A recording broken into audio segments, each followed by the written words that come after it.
পরিষ্কার কথা।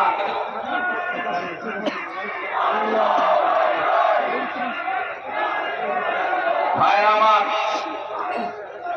আমার, আমি মনে করি এই বাংলাদেশে ধর্মের কথাগুলো বলতে গেলে কোনো অনুমতির প্রয়োজন নাই।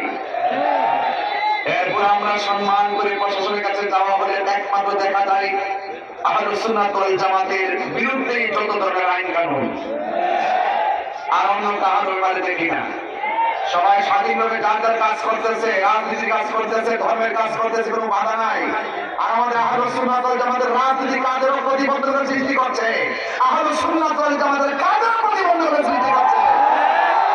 আমি বাংলাদেশের নাগরিক হিসেবে কথা বলা কি আমার অন্যায়? প্রশাসনের প্রতি শ্রদ্ধা রেখে বলছি,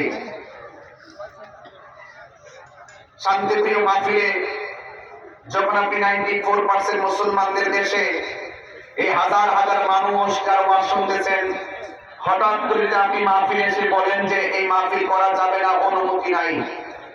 এই কথাটা যদি মাহফিলের একদিন আগেও বলতেন কমিটিকে, দ্যাটস অল রাইট। যখন আপনি হাজার হাজার লোকের সামনে এসে এই কথা বলে অনুমতির দোহাই দিয়ে মাহফিলটা বন্ধ করার কথা বলবেন, সেখানে হাজার হাজার মানুষ আপনার বিপরীতে চলে যাওয়াটা স্বাভাবিক।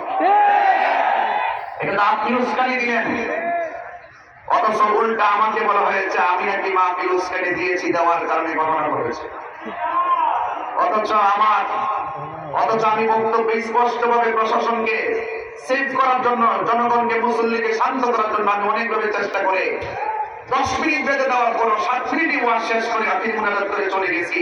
এরপরে কে বা কারা কোন ঘটনা ঘটাইছে তদন্ত না করে আমাকে প্রতিহিংসার বশীভূত হয়ে বিভিন্ন ধরনের কুচক্রী মহলের পাল্লাই করে। আমি মনে করি প্রশাসন কাজটা ভালো করে নাই, ঠিক না? আমি জানি এখনো প্রশাসন চ্যালেঞ্জের শিকার। আমরা এখনো কিন্তু বুঝতেছি